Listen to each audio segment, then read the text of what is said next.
पण आज आपण पाहतो, आज काही अतापत्ता नाही. सगळे जे काही लक्ष आहे ते कॉन्ट्रॅक्टवर आहे, टेंडरवर आहे, कॉन्ट्रॅक्टवर आहे, पण जनतेवर कुठेही लक्ष नाही. आता शेतात थांबलो होतो आम्ही, इकडे बांधावर गेलो होतो आणि सहज विचारलं की काय परिस्थिती. जे उत्तर सगळीकडे मिळतं ते मला इथे मिळाले, ते मला शेतकरी बांधव किती जर हात वरती करतात. सगळे तुम्ही शेतकरी आहात, खोटे शेतकरी नाहीत ना खरे शेतकरी आहेत. पक्षाने बोलवलेले शेतकरी नाहीत ना खरे शेतकरी ओरिजिनल. म्हणजे बिंदीन सारखे नाही येतो तुम्ही ओरिजिनल. आज जे मला उत्तर मिळालं तेच मी तुम्हाला विचारतोय. आपल्या शेती जी चाललेली आहे सगळं काही नीट आहे का, बरं आहे का? हे 50 मोकेवाले जसं एकदम ओके बोलतात तसं सगळं काही एकदम ओके आहे का? का नाही ओके? शेतमालाला भाव आहे, महागाई आहे, परवडतं सगळं. शेतकरी त्रस्त झाले. आणि हेच नाही तर केंद्र सरकार असो, राज्य सरकार असो, भाजप आणि मिळते याच्यामध्ये काही फरक नाहीये हे आपल्याला जाणून घेणं गरजेचं आहे. कदाचित उद्या निवडणूक लागेल, अजून निवडणूक कधी लागेल हे कोणाला माहिती नाही. कारण निवडणूक आयोगाला अजून भाजपकडून परवानगी मिळाली नाही की महाराष्ट्रात निवडणूक लाव. त्यांनी हरियाणामध्ये लावलेली आहे, त्यांनी काश्मीरमध्ये लावलेली आहे, पण महाराष्ट्र आणि झारखंडात अजून निवडणूक लावलेली नाहीये. आणि हेच तुम्हाला सांगायचं आहे की हीच ती भाजप आहे. कालच आपण पाहिलं असेल कंगना रनौतच्या खासदार आहेत, त्यांनी सांगितलं आहे की जे शेतकरी आंदोलनावर बसलेले तिथे दिल्लीच्या बॉर्डरवर ते पाहिलं असेल सगळ्यांनी. हरियाणातले शेतकरी होते, पंजाबमधले शेतकरी होते, उत्तर प्रदेशमधले शेतकरी होते, आपल्या महाराष्ट्रातून काही शेतकरी त्यांना पाठिंबा द्यायला गेले होते. त्या शेतकऱ्याला भाजप अतिरेकी बोलून झालं, नक्षलवादी बोलून झालं, माओवादी बोलून झालं, त्यांचं लाठीचार्ज करून झालं, ऍक्सिडेंट सुरू झालं, गोळीबार करून झालाय. पण अजून त्यांच्या मनातला राग, भाजपाच्या मनातला राग शेतकऱ्यांबद्दलचा हा काही जात नाहीये. कालच कंगना रनौत बोललेले आहेत की शेतकरी तिथे बसले होते तिथे रेप चालले होते आणि मर्डर चालले होते. आपण जर सगळे शेतकरी असाल तर हे तुम्हाला वाक्य मान्य आहे का? तुम्हाला जे भाजप अतिरेकी बोलतो, तुम्हाला जे माओवादी बोलतो, जे अर्बन नक्सल बोलतात, ते सांगतात की तिथे शेतकरी आंदोलनामध्ये रेप चालू होते, मर्डर चालू होते, हे सगळं तुम्हाला मान्य आहे? आणि मग तुम्ही विचार केला पाहिजे की तुम्ही या निवडणुकीमध्ये, येत्या निवडणुकीमध्ये चुकूनही भाजपला मतदान करू शकाल का?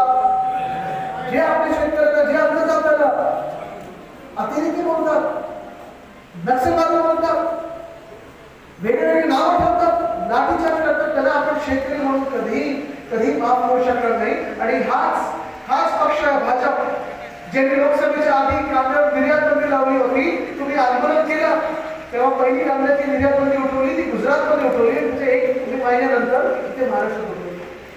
का हा जमा सगळं चालू असतं आपल्या राज्याबरोबर? का येते निवडणूक आली? घराघरामध्ये लोकांनी माझा लाडका शेतकरी अशी योजना काढली. पण हे सगळं जे चालू आहे हे याची तुलना आपल्या 2 वर्ष बरोबर, 2.5 वर्ष बरोबर, आपल्या 2.5 वर्षाच्या काळामध्ये महाविकास आघाडीचं सरकार असताना जेव्हा 2019 मध्ये मोदी मुख्यमंत्री बनले होते, लगेचच त्यांनी कर्जमुक्ती जाहीर केली. 2 लाखापर्यंत ज्यांची कर्ज या महाराष्ट्रात होती, ज्या शेतकऱ्यांची कर्ज होती ती कर्ज मुक्त करून दाखवली. हे आजही तरुण मुला मुलींसाठी नोकऱ्यांची संधी आणली. ऐकलं कोणी इथे? पाहिलं कोणी इथे?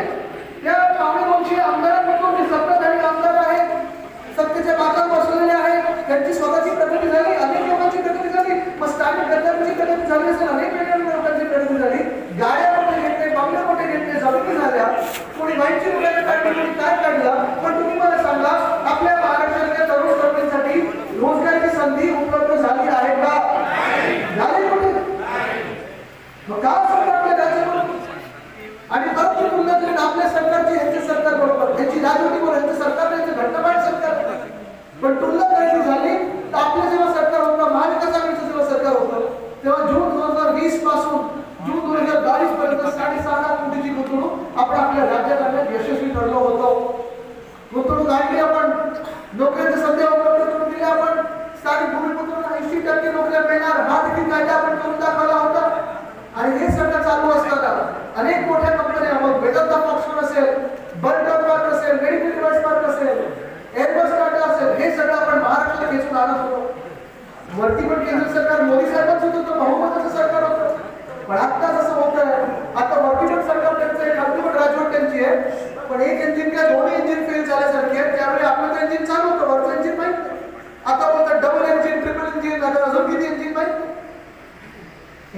जॉब नाही घेतला आम्ही काय करायचं? आज प्रश्न हा पडलेला आहे मला की 2 वर्षामध्ये 2.5 वर्षामध्ये मी एक 34 वर्षाचा युवा म्हणून सतत सगळीकडे जात आहे, प्रत्येक जिल्ह्यात जात आणि विचारत आहे की तुमच्याकडे नोकऱ्या आहेत का? नवीन नोकऱ्यांच्या संधी उपलब्ध झाल्यात? रोजगाराच्या संधी उपलब्ध झाल्यात का? काही नवीन उद्योगधंदा तुमच्या जिल्ह्यात आलाय का?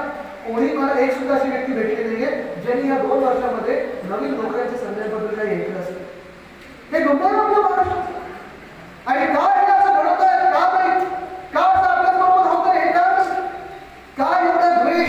आपल्याला काळजी घेणं गरजेचं आहे की सणावारी कुठेही भाजपवाले व्हॉट्सअपच्या मार्फत सोशल मीडियाच्या माध्यमातून कुठेतरी बातमी पसरून कुठेतरी अफवा पसरून आपल्यामध्ये वाद निर्माण करण्याचा प्रयत्न करतील. मग एकतर हिंदू मुस्लिम वाद निर्माण करण्याचा प्रयत्न करतील, जातीमध्ये वाद निर्माण करण्याचा प्रयत्न करतील, समाजामध्ये वाद निर्माण करण्याचा प्रयत्न करतील, तालुक्यांमध्ये वाद निर्माण करण्याचा प्रयत्न करतील. आपल्याला ठरवायचं आहे की आपण त्यांच्या अभिषाला, त्यांच्या धमकवण्याला, त्यांच्या या खोटारडेपणाला बळी पडणार आहोत की महाराष्ट्र म्हणून स्वाभिमानाने उठणार आहोत. तुम्ही ठरवायचं. कारण जर ताकद आपली पाहिजे असेल, जर आपलं राज्य जपायचं असेल, जोपासायचं असेल, आपला स्वाभिमान जोपासायचा असेल तर मग आपल्याला त्या जोपासण्यासाठी आपल्याला तो स्वाभिमान राखण्यासाठी आपल्याला सर्वांना एकत्र यायला